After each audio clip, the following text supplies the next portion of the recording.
I was going nonstop, doing everything I can because I was afraid if I stopped, I would lose. I would fall behind. Other people would get ahead. I wouldn't figure out. But when you bring in these high performance habits or pit stops, if you will, you're actually setting yourself up for a win-win. You're actually re-energizing throughout the day. What are the performance pit stops you need to take periodically, like every 50 minutes, every 60 minutes, that kept you going so that you had as much energy as you started the day with? Hey, welcome to another episode of the Coffee Break Podcast, where our mission is to share business ideas, practices, and strategies while we enjoy our cup of coffee. Today's guest is Eva Medilek, and she is going to be talking about work-life balance, but really, is there work-life balance? We're going to be really diving into that conversation today. While we get prepared for that, I want you to get prepared for subscribing. It's easy, it's simple, and it's free. All you have to do is click subscribe. Whatever platform you're listening on right now, just go ahead and do it. It's simple.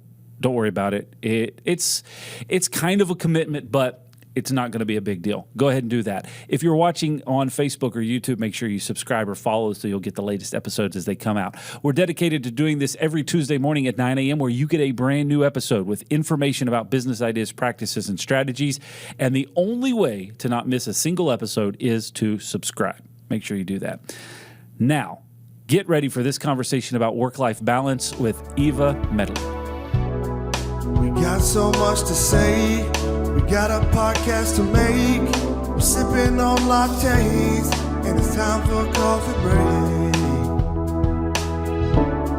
It's time for a coffee break. Oh, yeah. Eva, thank you for joining us today. I'm excited to have a conversation with you. This is going to be a blast. Also, I do want to compliment you on your shirt. That is probably my favorite design on shirts, and I'm surprised that I'm not actually wearing one exactly like that today. That's so funny because I contemplated changing into, because I usually match my background. So I do too. I'm always blending in. Yes, you do. You do. So I appreciate that. Thank you so much. All right. So we're going to be chatting a little bit about work-life balance and a couple of things and cutest rescue dog contest as well. But before we get into all that, we do have to tackle rapid fire. 5 randomly selected questions just to get under your skin with unknown point values, and then we will give you a score at the end. Are you ready? Yes. All right. Question number 1. If you could disinvent one thing, what would it be? Disinvent? I have no idea what I would disinvent. I like everything. Probably, oh God, that's a good one. Shit. Sorry. What would I disinvent? I don't know. Maybe the computer printers. They're loud and annoying. That is a fact. Yes. Especially the old inkjet ones. Yeah. Okay. Question number 2. What would you say the craziest thing that you've ever done? The craziest thing I ever did was going to Rio de Janeiro and getting in a car with a stranger to go to the top of a mountain to hang glide. Ooh. I like the stranger aspect. Just jumping. Yeah, and nobody knew what I was doing. Yeah? So I could have ended up, still not being found to this day. But you survived. I survived, and it was an amazing experience. I think I've shared this story before on the podcast, but one time I was at an Apple store. Randomly, I was trying to buy a pair of AirPods. It was right when they first came out, and it was difficult to get a hold of them. And there was a guy there that was trying to get a pair as well, and we just started chatting, and he said that he was getting ready to fly back to Japan, and he was trying to get a pair of AirPods to take back to his wife. And the only place that had them was at another Apple store up the road. And so I was like, well, come on, we'll jump in the car and go there together. And so I took him up to the Apple store. And that was crazy for you? Well, I mean, it was a stranger that I met in a store, and I gave him a 30-minute drive. Yeah, but you're a guy. You're a guy. Imagine a woman getting into a car with somebody that they met on the beach in Rio de Janeiro. And, the crime in Rio for Americans is pretty up there. And, my girlfriend went in one car and I went in another, and they were like, we'll meet you at the top of the mountain. And I'm like, sure we will. Oh, Lord. Or we won't. All right. Oh, Lord. Question number 3. What's the first thing that you notice when you meet someone new? Their shoes. Ooh. Really? Yeah. Why? What does it tell you about them? It tells me the care that they take into how they present themselves to the world. Yeah. Scuffed, raggedy, unpolished shoes is like, I go into full judgment mode, and I try not to be judgmental, but I think second to that would be their teeth, because I spent almost 40 years as a dental hygienist. So okay. There you go. Teeth and shoes. I like it. It talks to me about self-care, and self-care is important. Yep. Gives you a big, a quick overlook. Okay. Question number 4. What is your secret talent? Problem solving. Ooh. What's the last problem you solved? I remember a big one. It was about financing one of our real estate projects, and even our lender couldn't figure out how to finance it. And the answer came to me in the middle of the night, and I banged my husband. I was like, I got it. I figured out how we can make this deal work. And so I don't like being told no. Come on now. I like someone to say to me, how can this happen? How could we make this happen? And so I am a solution seeker. How can we create win-wins? If you just shut me down, that's kind of not going to do business with you. But if we're like, we need to figure this out, let's have a think on it. And I will go to hell and back to try to figure out how to make this work for all parties involved. I like it. That is a very good answer. That'll probably get you some bonus points. Did I get a bonus point on that one? Maybe. Let's see here. Last question number 5. I'm trying to see here. Who would you choose to spend the best day of your life with?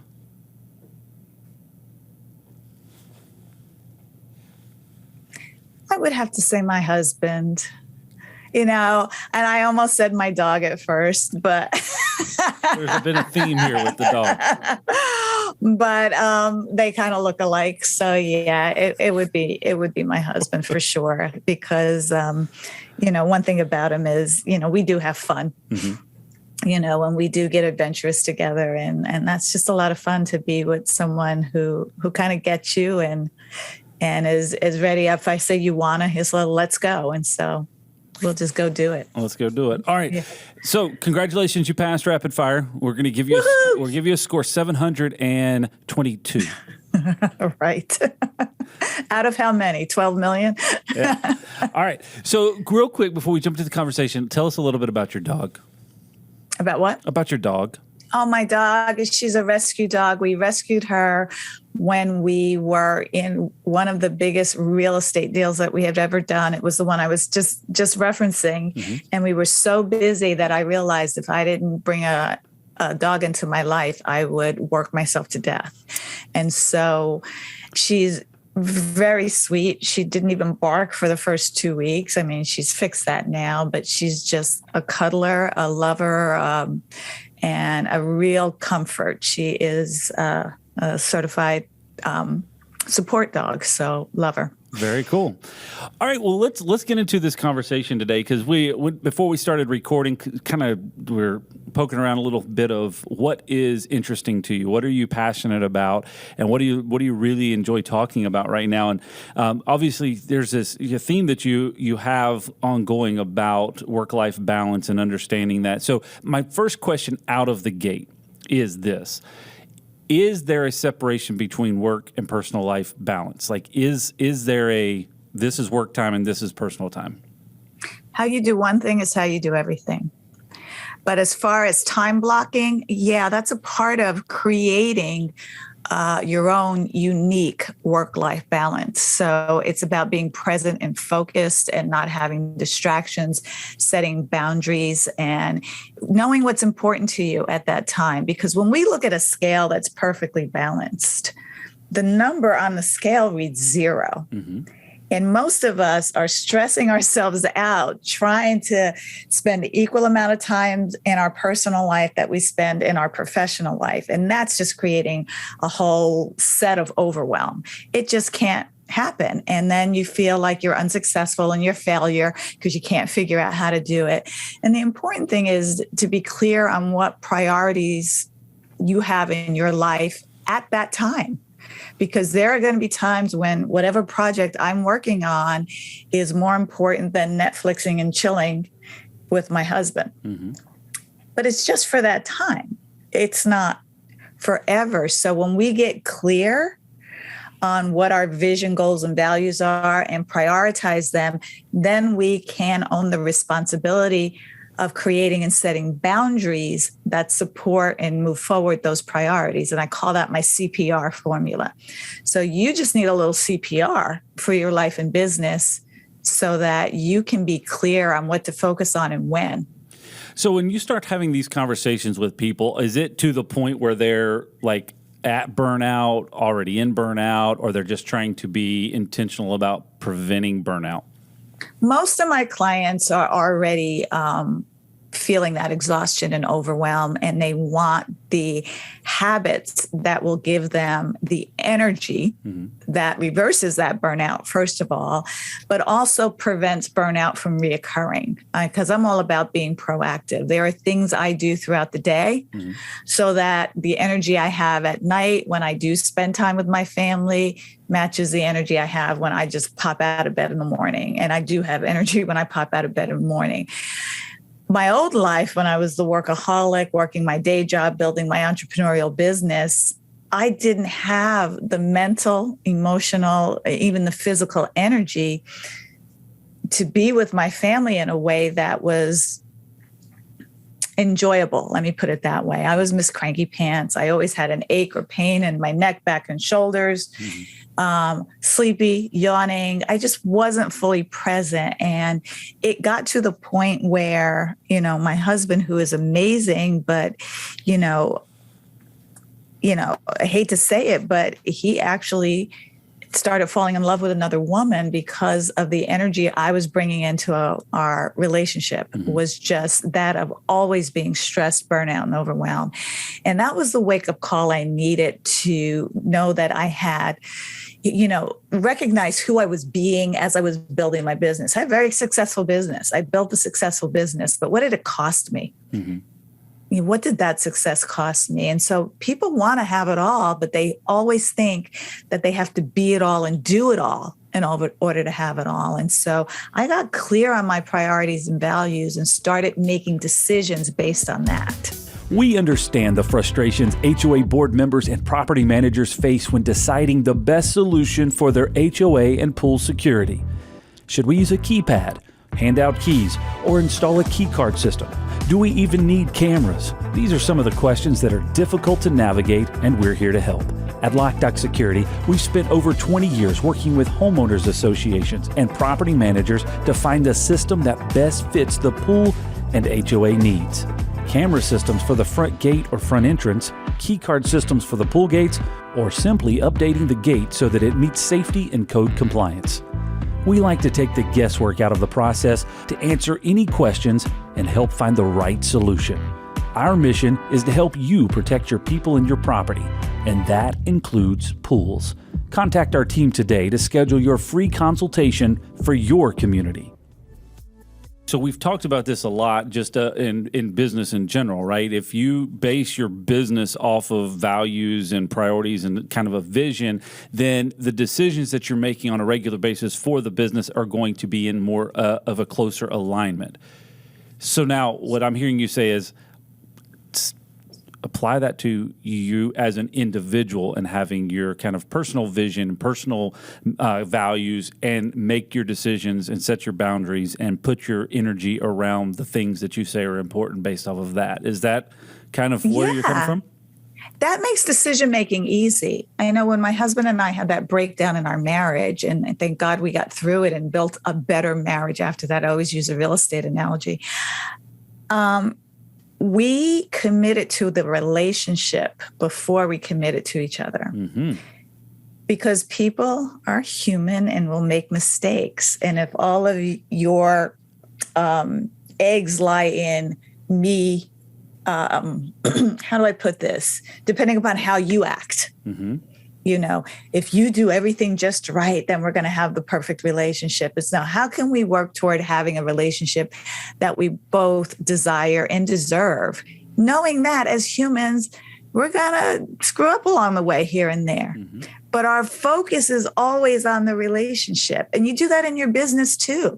You know, anybody who's ever built a business knows that we've had failures, we have mistakes, we've lost money, we've had oopsies and uh-ohs, but the vision is what we stayed focused on for what we want that business to be. Mm-hmm. We didn't give up on our businesses because there was a mistake or a bad decision or a bad partnership.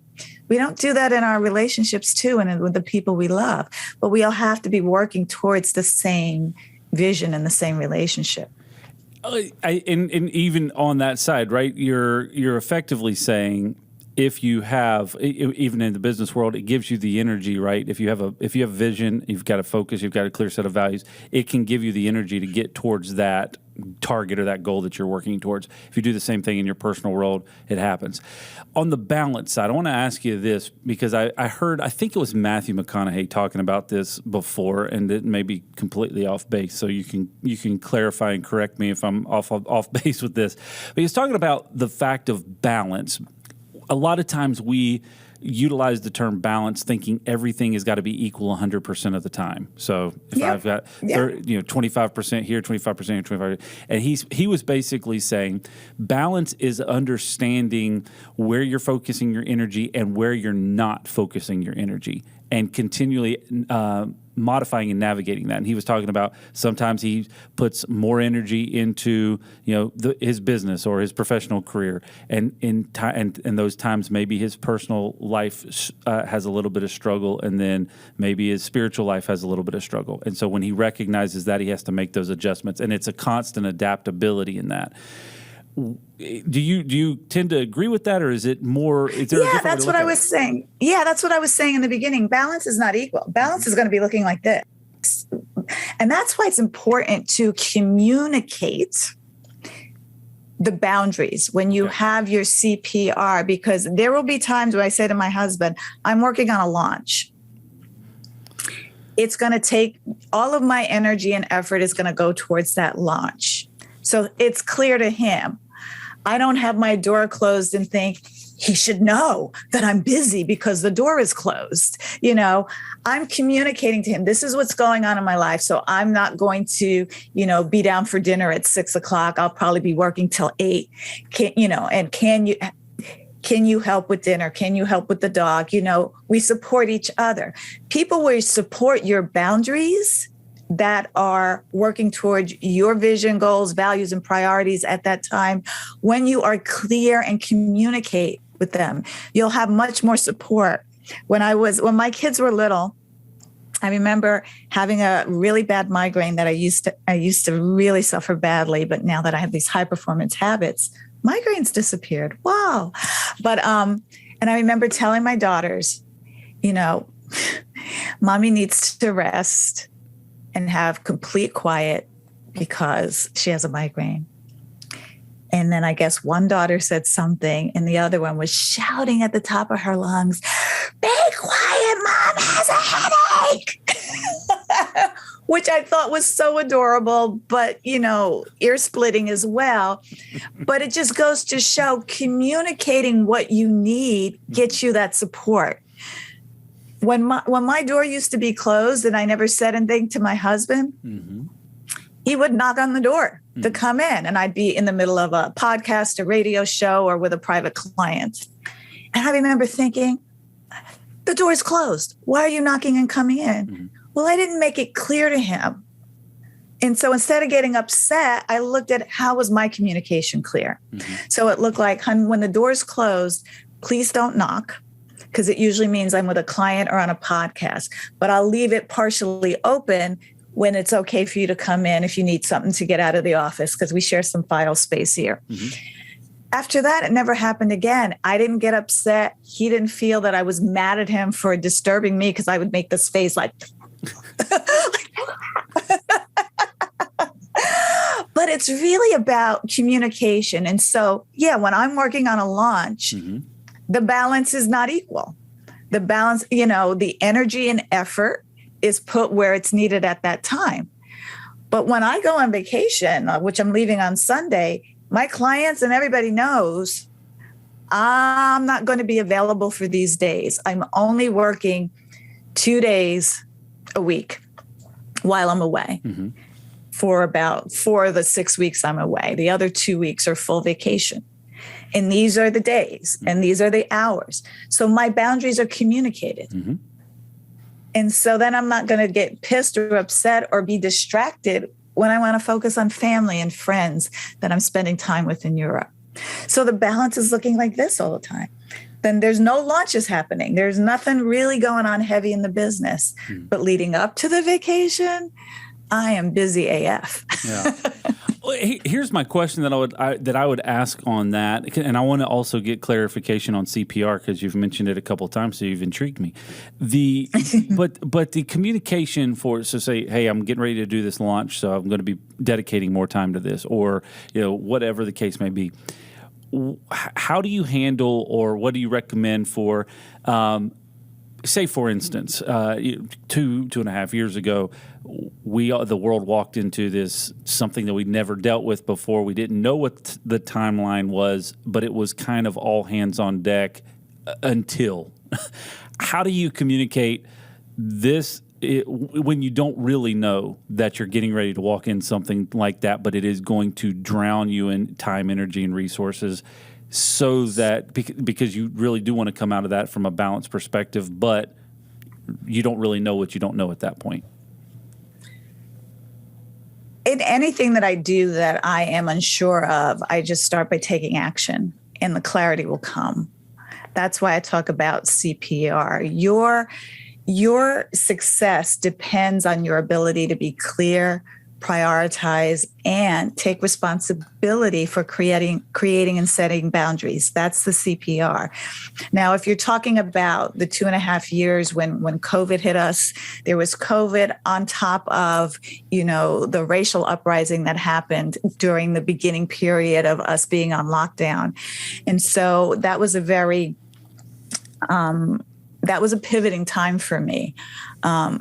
Not so much, I had to pivot some things in my business, but my business was mostly online anyway. But the racial thing was something that was quite upsetting, more than any other racial uprising or the killing of Black men in this country had before. And it confused the heck out of me. And one of the things that I do when I need clarity is I really sit in quiet time, and I do have a meditation practice to be alone with my thoughts. And I knew I needed to do something, but I didn't know what to do. And in that quiet time, like I said, I'm a problem solver. Sure. And that's what I do. I sit and quiet and I contemplate and look for answers, and I give myself the space. And something came to me where I could support people in white bodies, because I saw what was happening online. People had the intention to want to help and want to do something, and other people were shutting them down for saying all lives matter, or, okay, hang on. Like, everybody's heart is in the right place, even though their feet may be going in their mouths at times. But how can we come at this to create a win-win? Yeah. And that's when I had started a Facebook group called The Intimacy of Race. I wrote a book of the same name, and I did a launch to support people that have white skin privilege, to really, let's come to the table, let's talk about it, but listen to what your Black friends and other Black females, I did at the time, are experiencing in this moment, so that you can have a better understanding of our perspective and know that it's now not a time for you to speak, but for you to listen and learn. And that's what it was called, the Listening and Learn event. So I would say you've got to take action to get clarity. So let me try to expound on that question a little bit, because I tend to agree with you on that. Get action. Or take action. You things start to kind of become clear. When we talk about burnout, you talk about communicating, setting boundaries, all those types of things. I find, and this is personal for me, when COVID happened, it was, don't know what's going to happen, but the economy is definitely changing. We've got to stabilize. We've got to do this. And it was increase work time. Like it was in depth. I went from 10-hour days to 14-hour days, just nonstop, until I hit to a point where it was just like, I've got to take a break. And I mean, this was a year plus in. I came home one afternoon. I was like, we're going somewhere. I just have to not go to work for a couple of days. And I guess the question that I'm asking is, that was an unknown timeline. It was just indefinite until you just felt like you were about to, just be done with everything. So I guess my question that I'm trying to get to is, how do I recognize that earlier on? Because things like this or things like those are going to happen again. We're going to have challenges. How do you recognize that, set some boundaries, set some standards before you get to that point? Because nobody wants to get there. That's a question I love to answer. You've seen a NASCAR race, right? Or the Indy 500. Or you've seen a car race, right? You know what they look like. You see those cars going at dangerously high speeds because they have the goal of finishing the race, hopefully winning it without crashing and burning. And I remember every time I saw the lead car get off and stop for a pit stop, it would have me thinking, why are they stopping now when they're ahead? They're going to fall behind and lose, right? But those drivers know the importance of taking a pit stop before their tires blow out, before the engine cracks, whatever they do to the cars. It doesn't take a long time. It takes literally, I saw a video of one from 1950s to 2018. It went from 1 minute, which seemed like a long time, to 10 seconds in the pit, right? Because they want to finish the race without crashing and burning. Now imagine you, if you will, knowing that you're in this race. It's high speed. You're going to have to be all hands on deck because you don't know what's going to happen. Imagine what would be possible for you if you learned what performance pit stops to take along the way so that you could continue to race and win the race, hopefully, without crashing and burning. You see, that's what happened to me in my relationship, in my building my business. I was going nonstop, doing everything I can because I was afraid if I stopped, I would lose. I would fall behind. Other people would get ahead. I wouldn't figure out. But when you bring in these high performance habits or pit stops, if you will, you're actually setting yourself up for a win-win. You're actually re-energizing throughout the day. You're doing things that, for example, most of us eat when we get hungry. Go to bed when we get sleepy. What would it be like to have a performance diet that you ate for performance, not for hunger? And then you're fueled throughout the day. What if you did something throughout the day where you just sat 2 minutes with your eyes closed? Just 2 minutes, not falling asleep, but actually an intentional 2 minutes. It's called a release meditation. And that prevented you from being exhausted at the end of the day. What if you got tired? What did they call it? The 3 o'clock slump or the 2 o'clock slump?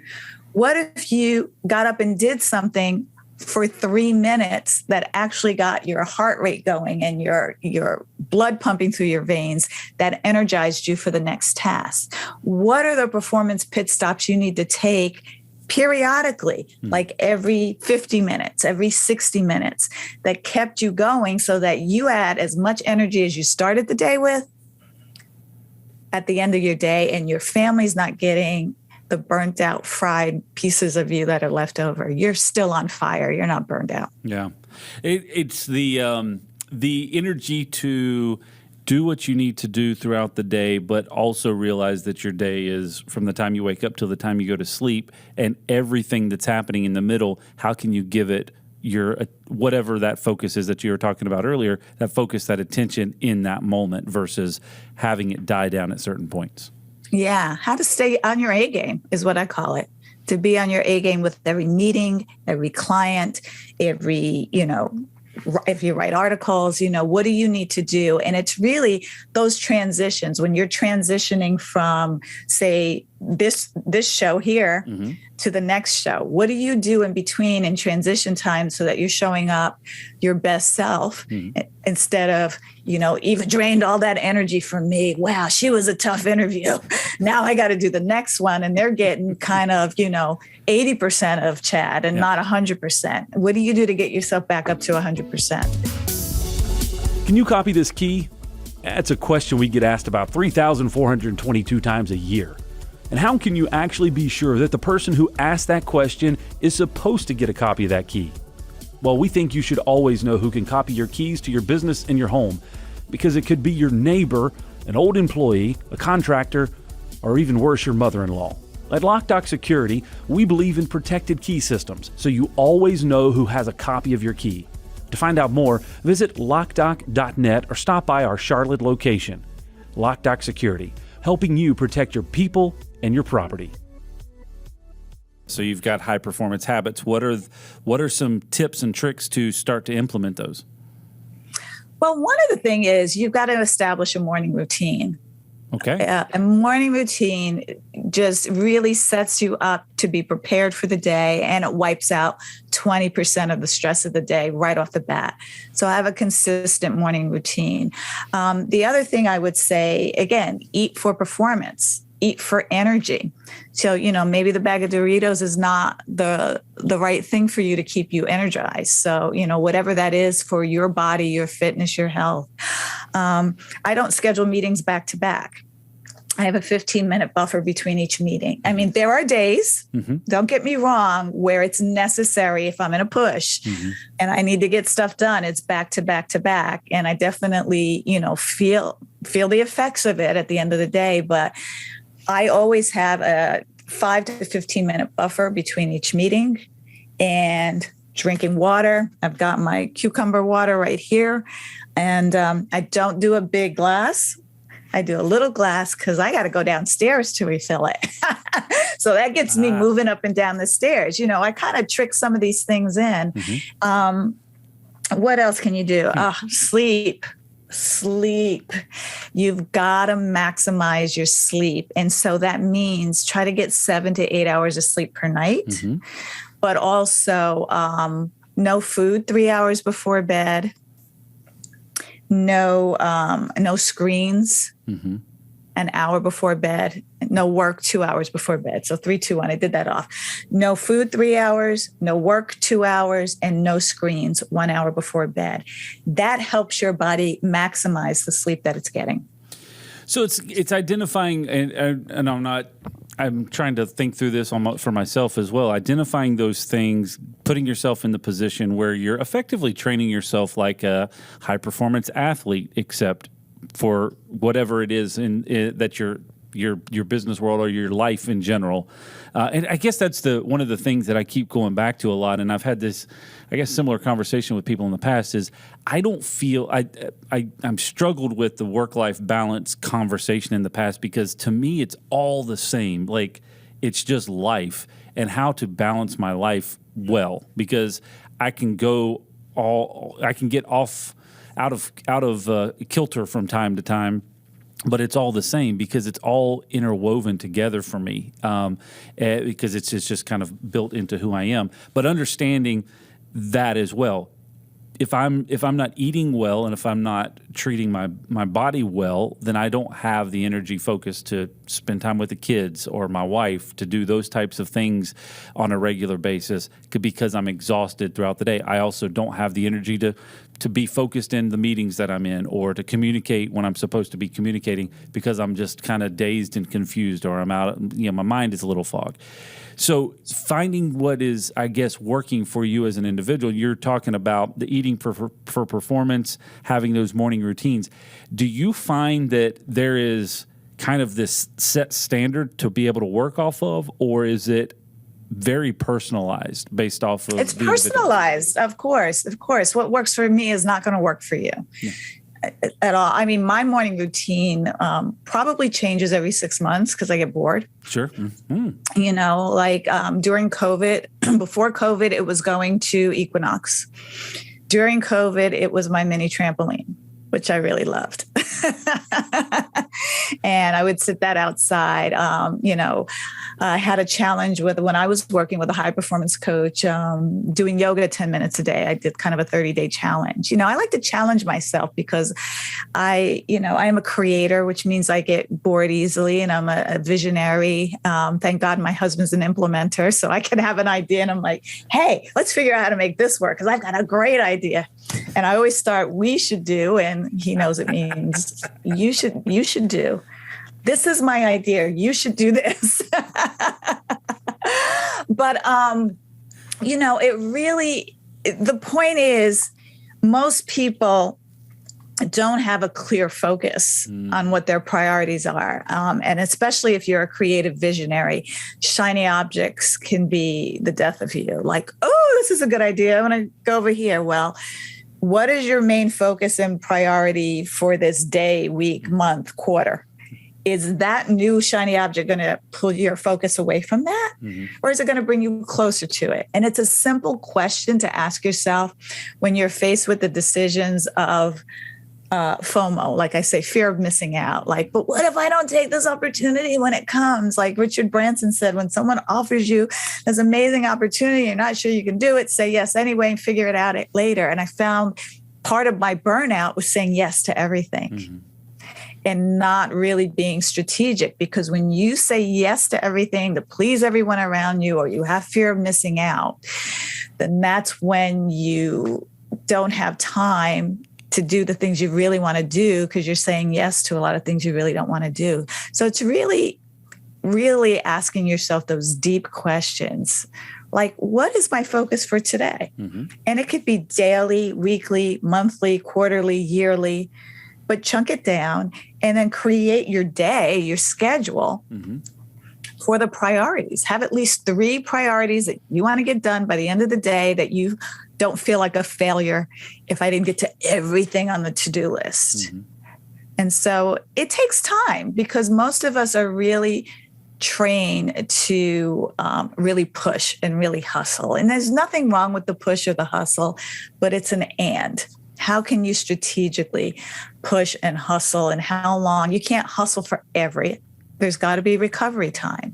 And that's a good night's sleep, maybe, not working till midnight and getting up at 5, but making sure your body gets to go through all those REM cycles of sleep so that you wake up. Like I wake up automatically, really excited to start my day and to have a dance party on my trampoline. I mean, same here. So here's the question on that is, you're talking about high performance habits. So is it the fact that if we understand and kind of start with those values and vision, we know what we're driving towards, and then you use your CPR, clear, prioritize, and responsibilities. So you're effectively crafting those things out so you know at what point to say yes to certain things, no to certain things, because it very much is in alignment with what you're trying to accomplish. Absolutely. A lot women, I find, have a tendency to not want to disappoint or let people down. So they say yes when they really want to say no.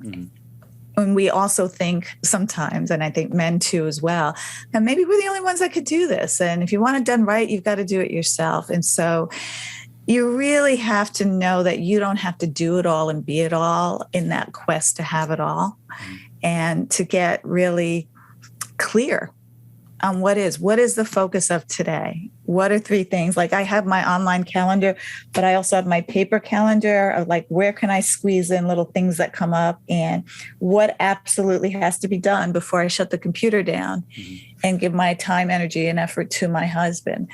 But on those days where we're building up to leave for 6 weeks, we'll have dinner and then we're like, okay, he's in his office doing his final things because we're just kind of scrambling and hustling. But it's agreed because there's a reward at the end of it, right? When we get on that plane and sipping our champagne in business class, nobody's going to be able to bother us, and we can just relax, right? All right. I like it. So if I'm interested in finding out more about this high performance habits, understanding this process, what's the starting point? Well, the starting point is I have, if you go to evamedilek.com/energy, I have a little PDF that gives you a great jump start. I also have one for burnout as well. If you just do /reverse burnout after my name.com. So that you can start setting up your day to protect your energy and to win the day. But if you really want to see how high performance habits can work for your life so that you can advance your career and not sacrifice your health, your well-being, or your relationships in the process, just go to talkwitheva.com and let's talk about it. There you go. It's been a joy chatting with you. I'm excited for your travel adventure. Yes. I can't believe we didn't get a cameo from the dog, but I mean. Oh, she knows the boundaries. When the door is closed, you can't come in. You can't even scratch the door. Wow. Wow. We really got those boundaries down. I do. Eva, thanks again for joining us today. It was such a blast to chat with you. Man, lots of good information, takeaways, CPR, get clear, prioritize, and responsibilities. Make sure you're focusing down on your values and your priorities and making those decisions in alignment with that. I think that's probably the biggest tip that I'm walking away with today, but really understanding how to set clear understanding and clear communication of what it is that you're working on and what you've got going on in your life, and that will help those that are around you to support you, and that you can make sure you're being held accountable for what you're supposed to be working on. Thank you so much for your attention today. Thank you for your time today. We look forward to sharing things with you next week. So make sure you subscribe. A new episode every Tuesday morning at 9 a.m., and we'll see you next time right here on the Coffee Break Podcast.